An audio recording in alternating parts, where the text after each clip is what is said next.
ও মা, সারাক্ষণ বসে বসে এই বলো যে তুমি এত ঠাকুর ভক্ত, বসে বসে সারাক্ষণ শুধু টিভি দেখো। কোন আদিকালে একখানা সিরিয়াল, বহু বছর আমার বিয়ের আগে সিরিয়াল, সেটাও এখন দেখছো বসে বসে। একবার দেখা হয়ে গেছে, কতবার দেখা হয়ে গেছে তাও দেখো। সারা দেখতে থাকো, সিরিয়াল দেখতে থাকো। তাই মালা জপবে বসে তা না, বসে বসে সিরিয়াল দেখো পারো তুমি। এদিকে কারেন্টের বিল ওঠে না, বসে বসে টিভি দেখো তুমি বসে বসে। বিল কি তুমি দাও? বিল দেয় আমার ছেলে। বিলের কোটা দিচ্ছ। যখন আমার মালা জব করার তখন আমি জব করি, যখন আমার রান্না করার তখন আমি রান্না করি, যখন আমার যেটা দরকার সেটা আমি করি। টিভি দেখি বলে কি তুমি তুমি এখন মোবাইল টেপো না, আমার টিভি দেখার কথা বলছো? তুমিও তো সময় পেলেই মোবাইল দেখো, তখন আমি বলতে যাই তোমাকে টিভি দেখছি আমার মতন। কি সিরিয়াল দেখবো না দেখবো সেটা কি তোমার কাছে আমি কৈফত দেবো নাকি? না তুমি আমার বলে দেবা? সবেতেই ওনার গায়ে জ্বালা। এটো কাটা নিয়েও বলবে আমার এই টিভি দেখতে বসলাম না, এই করবে।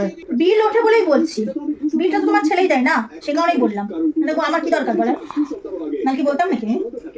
তুমি তার দেও না বিলটা, ওর বিল ওঠে, ও কত কষ্ট করে রোজগার করে, বিল দিতে হয় ওকে, সে কারণে। সব দিকে দায়িত্ব তো আমি বাড়ির বউ, আমাকে তো নজর রাখতেই হবে না সব দিকে।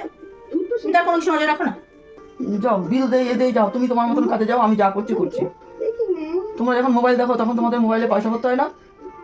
আর আমি টিভি দেখতে হলে তখন কারেন্টে বিল ওঠে। কতগুলি টাকা করে টিভি মোবাইলে পয়সা করতে হয়, সেই বেলায় দোষ নাই। টিভি দেখতে হলে তখন বিল ওঠে টিভি। আমরা যে ফ্রিজে জল ছাড়া খেতে পারে না, 24 ঘন্টা ফ্রিজ চলে, তাতে কোনো দোষ নাই। টিভির বেলায় বিল ওঠে, ফ্যানের বেলায় বিল ওঠে।